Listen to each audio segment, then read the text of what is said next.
Ben Orthlieb joins us today from San Francisco. He's the co-founder and general partner at Blue Moon, a seed-stage venture firm investing in B2B startups across North America. Before Blue Moon, Ben held senior leadership roles at LinkedIn and Oracle. He's invested in unicorns including Mercor and DevRev.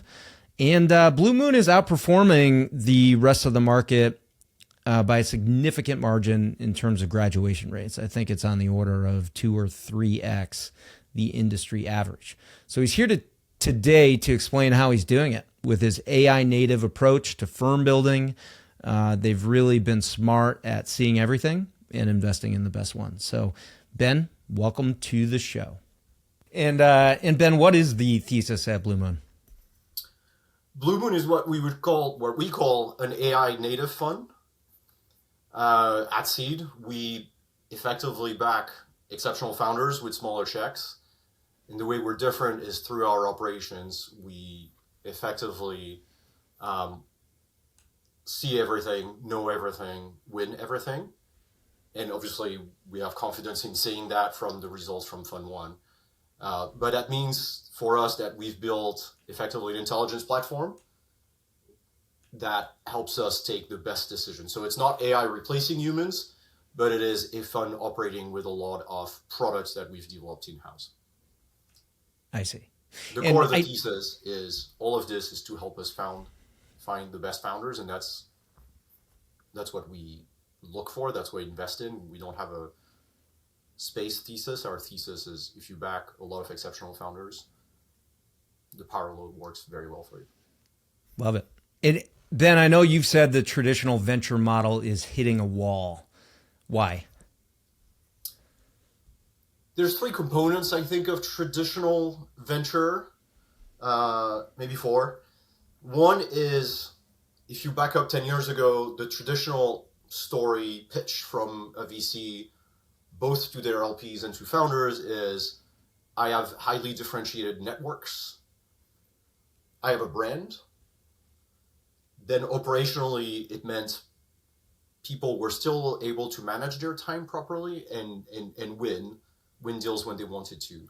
All of this has evolved. Networks have effectively become commodities. Everybody buys the same data sources. Everybody has the same LinkedIn. Bordy is now amplifying that in the last few weeks even further. And so networks, the story of differentiated network doesn't really fly enough to build a fund anymore, especially a fund at scale. Brand has become stronger and stronger, to be honest, as a component, both for LPs and for founders. So it is very hard if you're not a top brand or if you're an emerging manager to compete with the traditional approach in that field. And then finally, time is finite. There are potentially more and more startups to see, and partners have the same amount of time. So this is hitting a wall. There's more and more competition, and it's been true and evolving over the last forever, but it is even more true now that founder choose who they want to work with, especially in an AI native world. And so how does that evolve? Well, our point of view is that you have to replace network by intelligence. You have to effectively algorithmically source and find the right signals to know where to focus. You replace brand with insights, and some VCs are doing that, right? You hear stories of people preempting deals on the basis of showing up with great research and market insight to top founders. And then finally, time is becoming critical, because how do you know what are the right signals to focus on so that you know you're spending your time wisely? So all of these together mean that it is very hard to start a new firm. If you're not one of the top 3 to 5 brands in the market, you are suffering, and a number of top seed Series A funds focused are suffering, and they're telling us they're looking for ways to compete with your Andreessen, your Sequoias, your General Catalyst, with mega funds who actually can do seed at a high scale and velocity because it's mostly a feeder for them. I see. And you know, I want to unpack what some of these signals are, and I think we're going to get into that a bit deeper in the discussion. But you talk about being an AI native, right, as a venture firm. How do you distinguish AI native between AI enabled in venture? Yep. At the core of the way we think about this is we've built a product. We are a product company more than we are a VC, and that actually founders oftentimes come to that conclusion when I introduce what we do. What it means is, we're amplifying human judgments. We're not replacing it, but we've built what I would call a proprietary intelligence platform that enables us, as I mentioned earlier, to see more, know more, and win more, and of course, compounding the learning at every cycle. We can go into this, but at this point, it means we have 15 proprietary systems. We use 150 sources. We have more than 100,000 lines of codes in the back end, et cetera, et cetera. This is not your affinity plus harmonics plus, I've got a competition deep research prompt that sort of hacked together. This is really a way to say there's a different way of competing across the value chains, and for the things where I need to be differentiated or better, I'm building a product, a system answer. What are the parts of judgment and founder evaluation that AI can do, and what parts can it not do? You said that it's human assisted AI, right? Or AI assisted human judgment. But, yes. How do you distinguish between what can the AI help you with and what can it not? For us, and you can take multiple paths. There are purely algorithmic funds. We have our view on that. One of the key questions is, if you're algorithmic, how do you show up and say, hey, Nick, I love what you're doing. Here is 500K and convince you to take it. But ultimately for us, the core asset of seed is the founders. And the way you get alpha is you back in very exceptional, truly exceptional founders. And so you need to spend time to understand what that is and unpack. If anything, because that level of depth in conversation, you can't really have in 1 minute or outside in. Don't get me wrong, we do use evaluation outside in of people's personalities, etc. But it is not the depth of conversation and frankly the depth of options for what makes a truly exceptional founders that you can fully judge outside in. And there's the other part of this, which is I need to win those deals. I need to have full info, and it's not just public info on those deals as I'm making my decision. And so I could never probably have all of that information, even though everything we do is to try to give us as much, at this point, all of the public information, to be honest. And then we're doing some work on private information as well. So what are those factors that you found separate the truly exceptional from, just the good or the great? So the first part of our process, I'm sure we'll go back through it, but sourcing and screening, fully automated. Mm-hmm. We basically, I was looking at my number, we've sourced 11,817 teams so far this year. We screen it down to about 500 that we should talk to. We engage with them. The first part of the process, so the screening is purely on the founders, not what they do. Then we spend time understanding what they do and what their space is and the deal dynamics. If all of that checks out, the real core of what we do is the second phase, which is deeply personal conversation. The frame I share with founders and the way we think about it is it's irrational to be a founders. Many of those founders could be having great careers at regular tech companies. They choose not to do this. Usually there's a reason.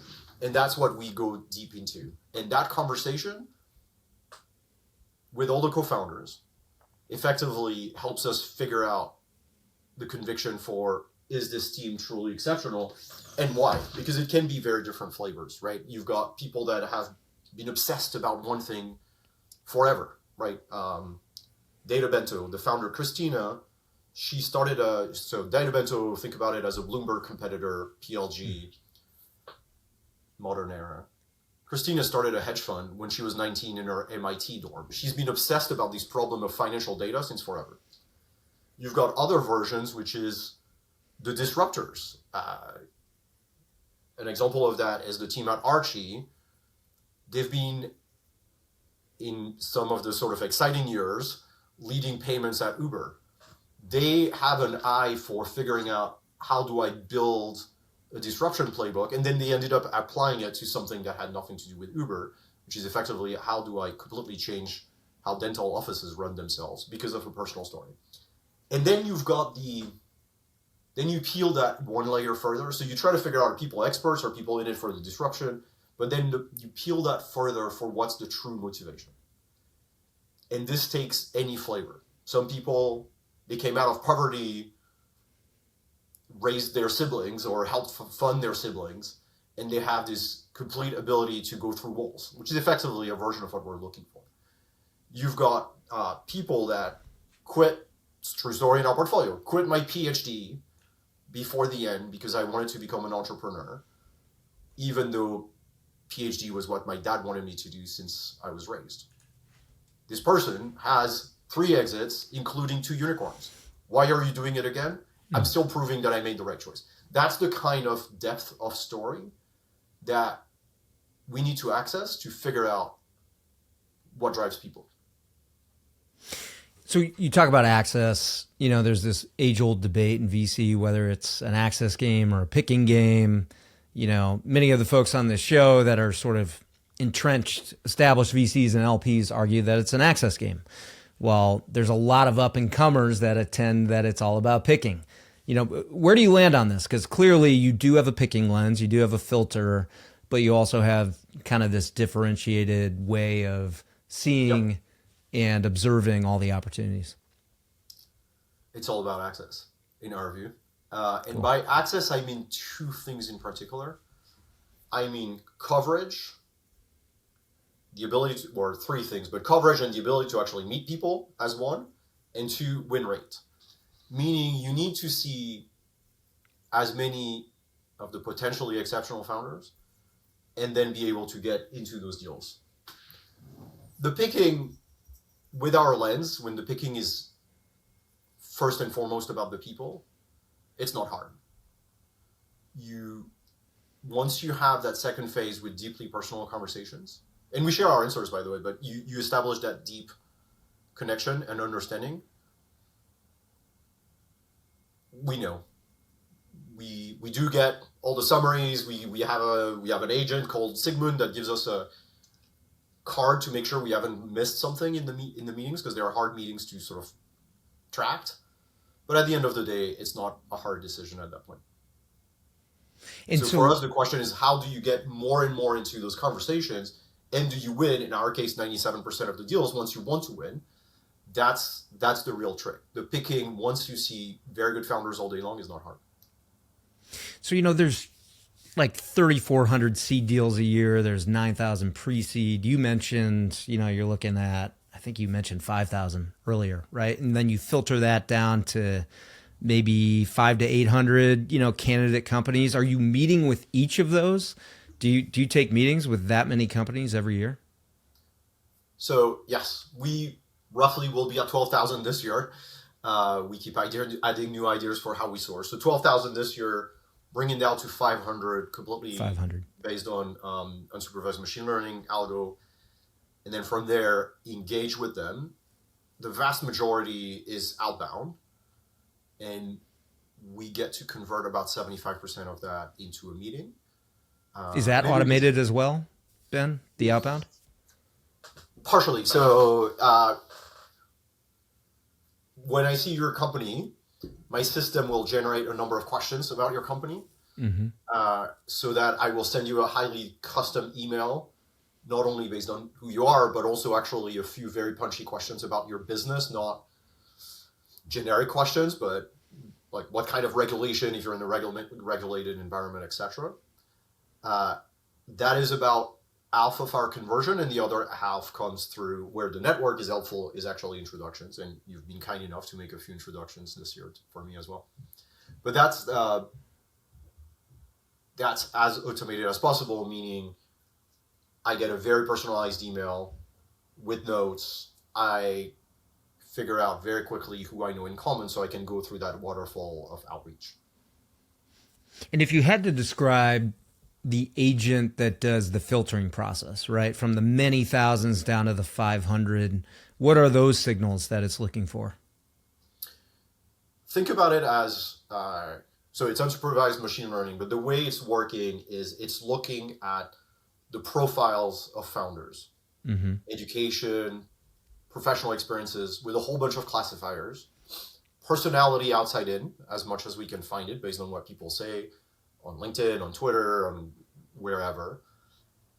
And then from there, it's effectively thousands of bots who are answering the question, would I take this company into my portfolio solely based on the founders? And the independent function it's solving for is basically, will this team go from seed to Series B? So it is effectively trying to tell us who are the teams, because it rates the teams, not the individuals, who are the teams that are most likely to succeed, based on effectively back training on every seed deal since 2008. What's interesting is it's not your typical point system. You went to MIT or Stanford +5, you went to Google +4, whatever. You end up with some of those more traditional profiles, but you also end up with less traditional profiles. And so if you abstract it out, multi-dimensions, etc., but the algo finds 7 or 8 pockets of teams that tend to be highly successful. And so effectively it's telling us, is Nick and team close to one of those pockets that you would from the get-go say it's worth going deeper? One thing that's interesting is if you just invested in the companies that have a good score, so if you invested in the 500 that pass our score every year, you would already overperform the market on graduation rates as a result, other measures. But the graduation rate, if you take 2022, I think as an example year, as of last summer, 14% of companies had grown to a Series A. If you just filtered on the score, you would invest in a lot of companies, but you would end up with 24% graduation rate. So you would already be overperforming without any other signal. And your graduation rates have been quite a bit higher, yes? 48. So there's other things that we do that seem to be working pretty well. So first, the filtering. So effectively, and you have to be comfortable with type 1, type 2 error, especially with a type 2 error, but effectively, you're concentrating your conversations in a pool of people that is more likely to be successful. I see. We care about who are the investors in round dynamics, and we score every other VC to evaluate who's a good picker. Mm-hmm. And then ultimately the rest of our decision process. And so the way it works is the market is 14% graduation rate. Our filtering gets you to 24. Add to that the list of VCs, the top 40 to 50 VCs who we want to co-invest with. And it's part of our strategy. We're a small check. So we care about who we co-invest with. That gives you 35. And then the rest of our decision process gives you 48. So in some ways, you've got 3 legs of the stool in terms of strategy, and our ability to decide is still the best of the 3, but they're pretty well balanced, which is interesting when you decompose sort of what could happen in the future. Some of the data sets that you mentioned are obvious, like where you went to school or where you've worked. Are there non-obvious data sources that you're pulling as well? On founders, teams, businesses. Yeah, for that dynamic. I mean, the less obvious markets. Piece. Yeah, so it's very different.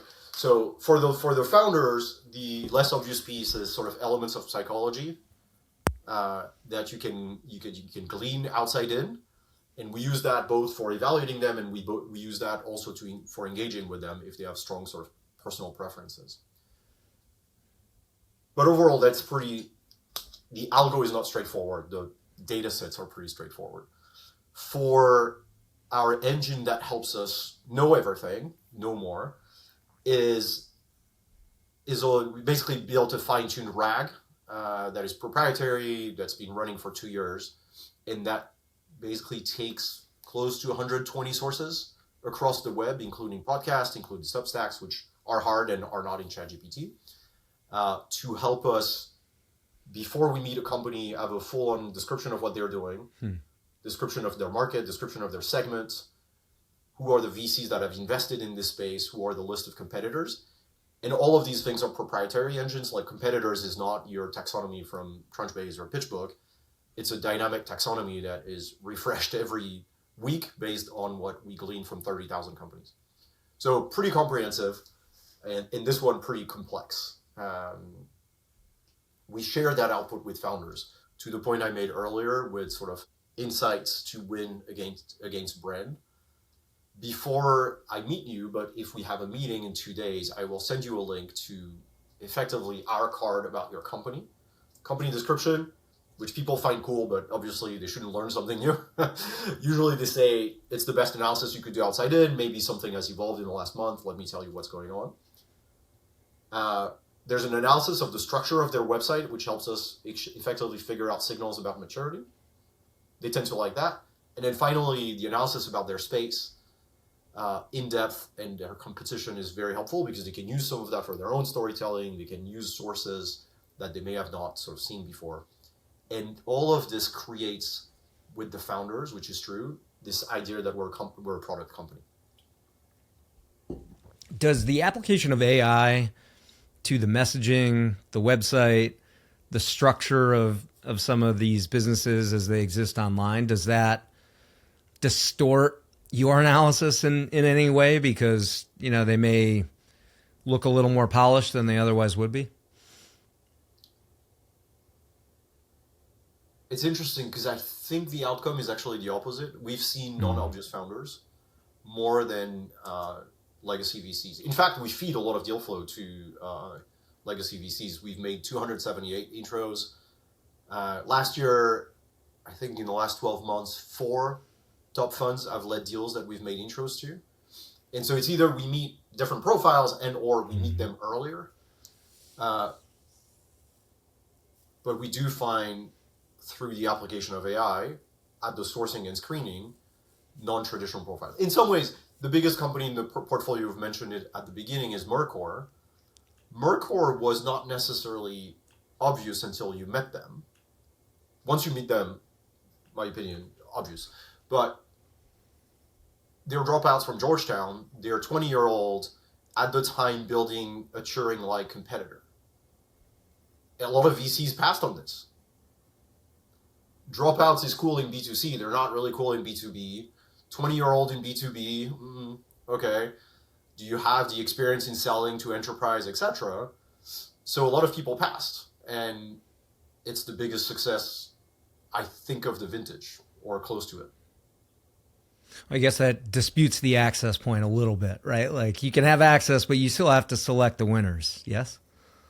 Yes. What I'm saying is the problem for me was the access. Once I got to know they existed and meet them, I mean, you talk to Brendan, take my money. Like there's no discussion.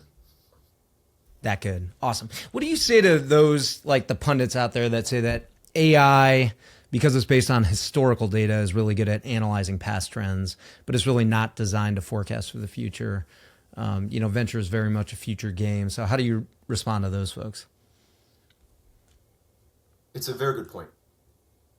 And I think if you unclick, or if you double click, or if you unpack, it depends what changes.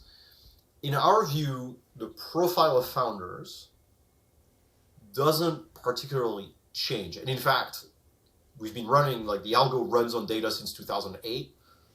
The pockets evolve a little bit, right? It's constantly feeding new round outcomes, so you see the evolution. It's not changing all that much. What's changing, of course, is what they do. And that is where our other systems are very adaptable as to what's going on, right? I mentioned we scrape 120, 130 sources of information about industry, about market dynamics. This is constantly refreshed and up to date. In fact, I have a dashboard that can tell you what are the top 10 topics being discussed today by VCs and how that's trending compared to 3 and 6 months ago. So that very much a focus. In fact, we made a recent investment in a company, Channel 99, with a view on this, which is maybe the flip side of what people usually think about. Chris is the founder of Demandbase. If you're going to do B2B advertising, he's probably one of the 5 to 10 people you want to talk to. He's literally created the space. Now, the problem for us, we're a small check, is somebody else going to pick up that company in Series A, because we're not going to be the ones leading them, helping them through small checks the whole way. And the talk track in venture for 10 years has been ad tech, martech is horrible. It's even worse in B2B. You shouldn't be doing this.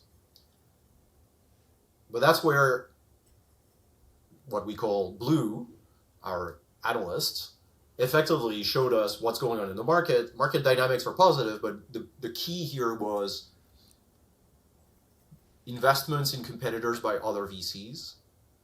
And then all of a sudden you're like, surprising that in the last 6 to 12 months, a lot of the top 10 VCs have quietly made 1 or 2 bets in that space. And so in some ways you get the information that tells you that space is reopening up in a way that the sort of talk track hasn't caught up with. And so that's an example of like Chris's profile. I would bet on Chris amongst multiple generations of types of companies, but the insight on, is this market, in this very specific case, is this market open for VC land, was a non-obvious answer that required up-to-date information. I see. Ben, you've talked a lot about win rate, right? Yep. Why do you think it's the most underrated metric in venture, and how does Blue Moon win these deals? So win rate is an interesting metric if you ask people, because I think it encapsulates, or you can unpack from that question what their strategy is and how differentiated, how good it is. Obviously, it's a very highly guarded metric. Mm-hmm. And what people like to talk about forever, to your point around picking, I'm highly selective. I only do 5 deals a year. Now, the dirty secret is if you're not effectively a top 5 or 10 company, your win rate as a generalist, let's put it this way, is probably 15 to 20%. And that's what, legacy funds that we know well have told us. And so, okay, so you wanted to make 25 investments. All of a sudden, it's a very different story. And then you can unpack, like, why do you only win 15 to 20%? Does that matter? How bad, if that's the case, is your entire portfolio worse than your portfolio? So you can really, it's the one place where you can unpack a strategy. For us, partially because our win rate is one of our top metrics, we don't want to compete to lead. We compete with a 250K check in the allocation in a round, which make it easier to win for many different reasons. Still have to win it. But for us, it's more important to back a lot of the exceptional founders than to have a huge entire portfolio. And why are they selecting you, right? Your win rate is very high. Ours is quite high too. We have like a 95% win rate, and it's easy for people to dispute it and say, well, you're investing in pre-revenue companies, so you don't compete as much, or it's adverse selection. And so, I've heard a lot of the objections. Your strategy. Your strategy is aligned with what you're doing. That's right. You get to a place where you can get to conviction and could get to win those deals that you want to get to be into. Like, that's the best place. And how are you winning? You have an exceptional win rate. Like, it's a smaller check, so you mentioned that it's a little easier to fit that in, but you still likely have to beat out other VCs if there's a prominent lead in place, right? Yes. Why are they choosing you? So the founders, it's interesting because it's evolved over time. But the learning is things I mentioned earlier. It's the insights over brand. We don't have a brand, so we have to fight a different way. Yep. Insight is one. And 2, the deeply personal connection. So effectively, the first piece of the conversation, why do we get into a conversation with founders, right? We're mostly 95% outbound or something like that. We get into the conversation by we tell them we found them with an AI, which they absolutely love. And we already from the get-go have very personalized emails. Most founders understand it's a system in the background, but that actually impresses them or intrigues them. And so a month ago, I get in touch with the founder, and he said, best email of the day. Obviously, it's automated, but the fact that you've been able to pull this off, I want to talk to you. I talked to him. It's his 6th company. He's got 3 good exits.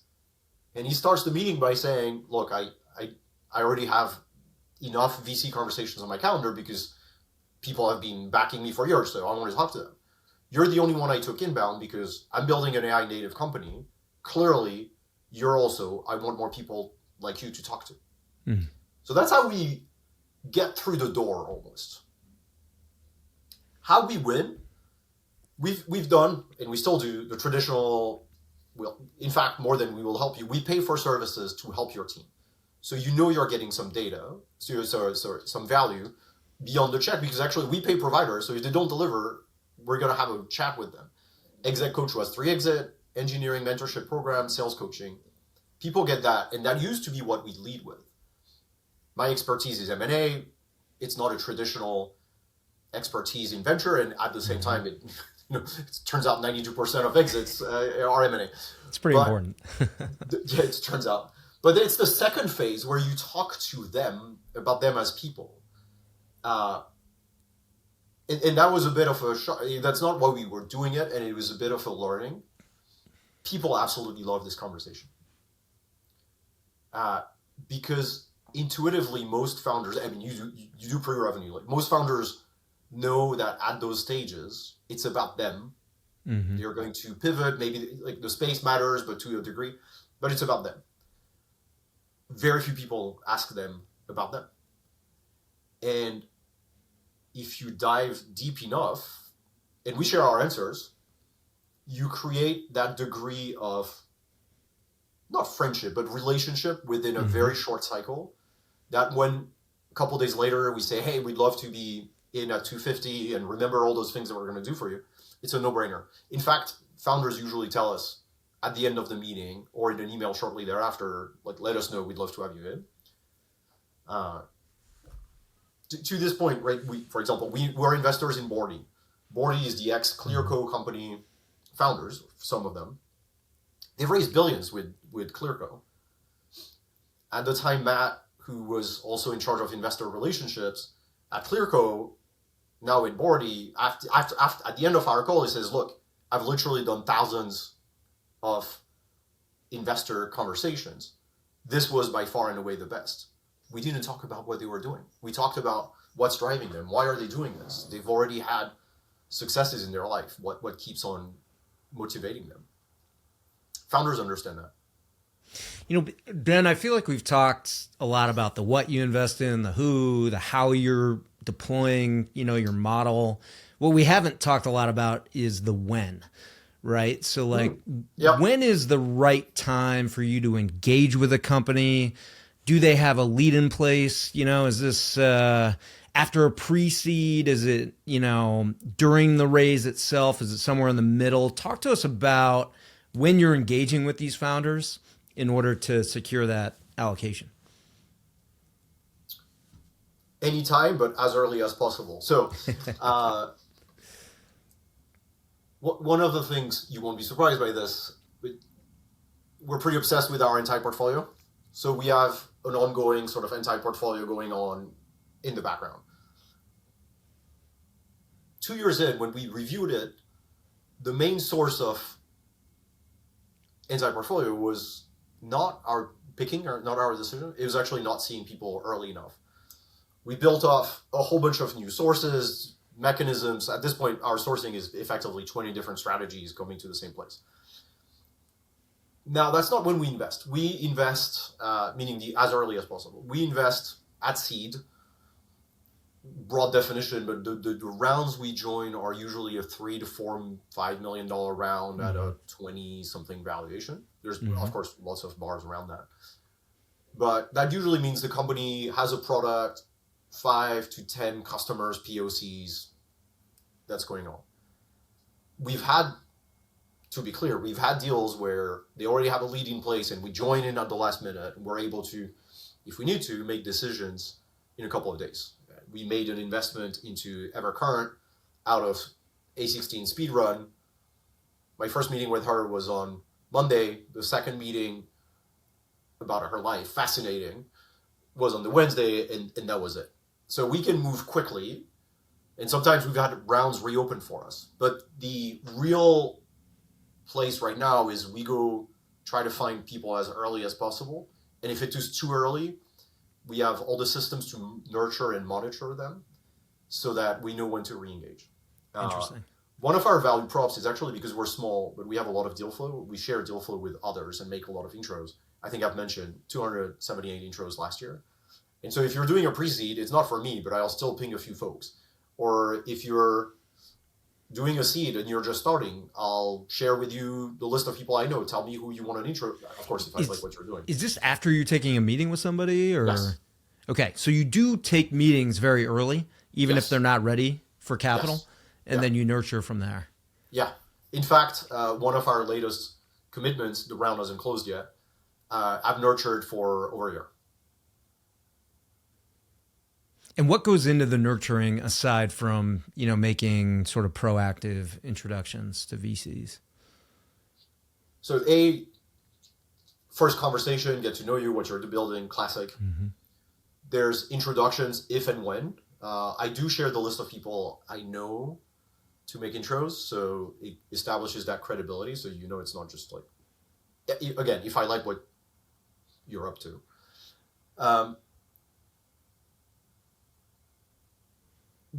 Simple basic stuff, like I actually follow up when I say I do, because I have systems.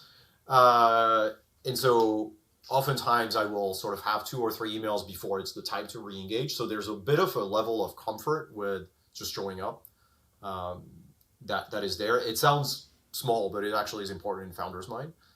And then I mentioned earlier this analysis of websites that we do.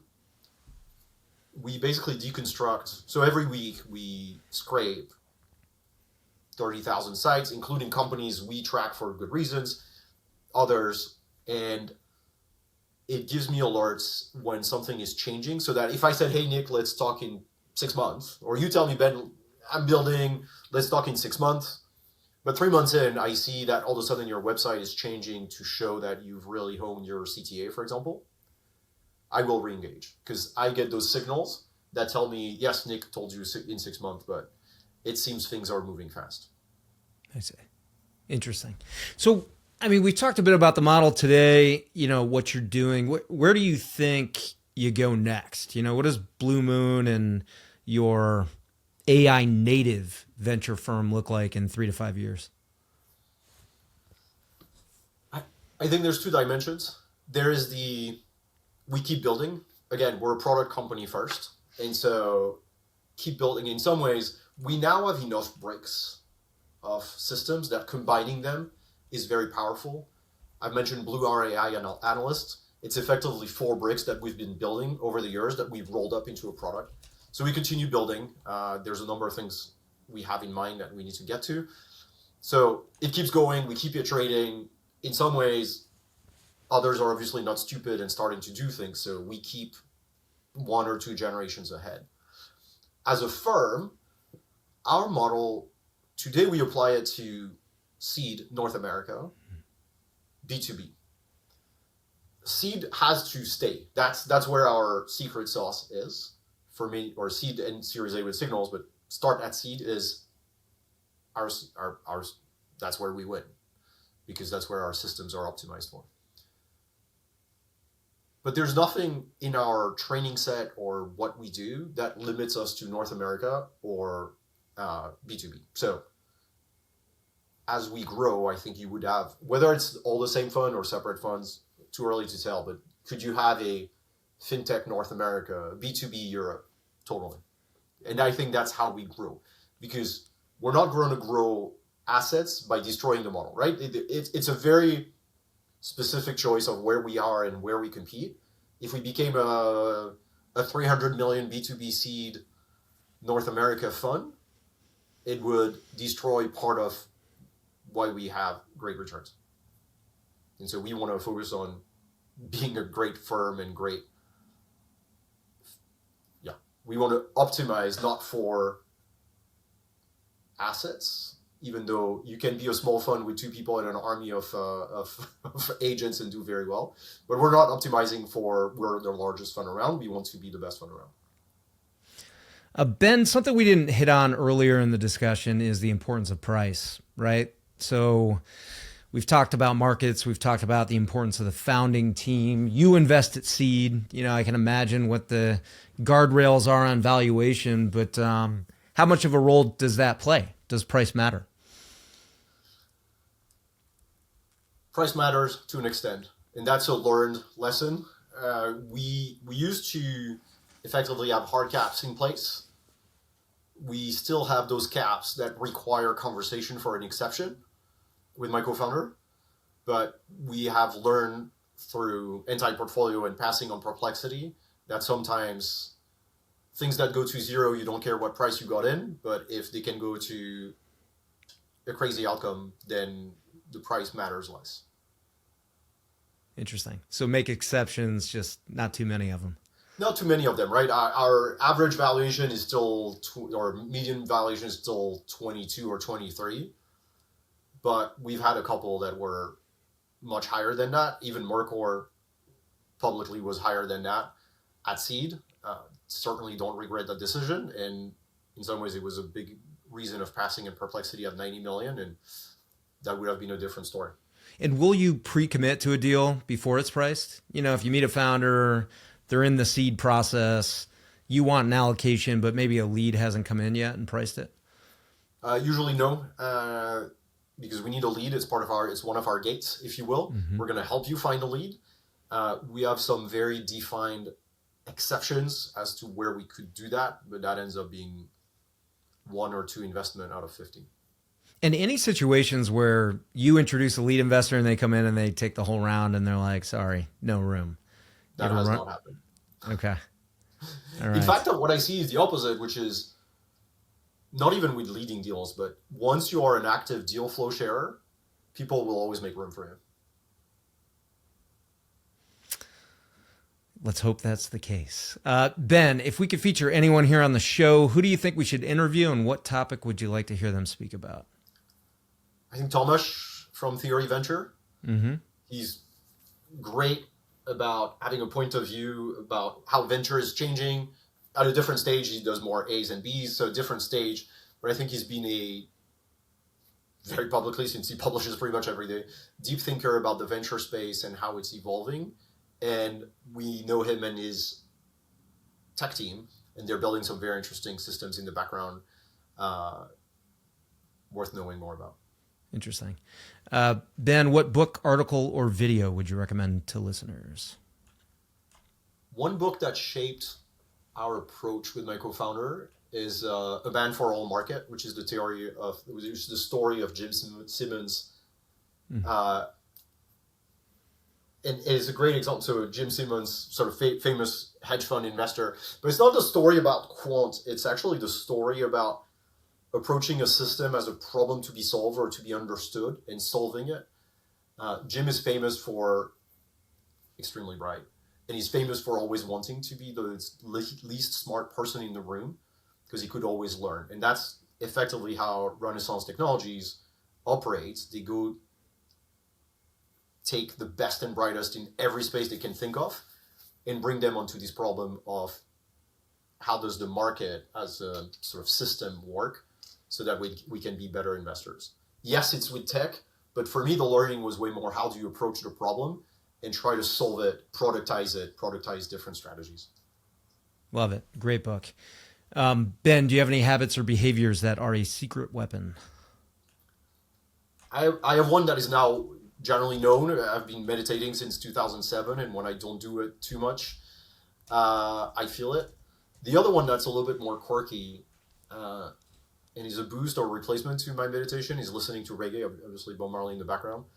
I just love that backbeat. I don't know, it puts me into a zone where I can just be more focused. Love it.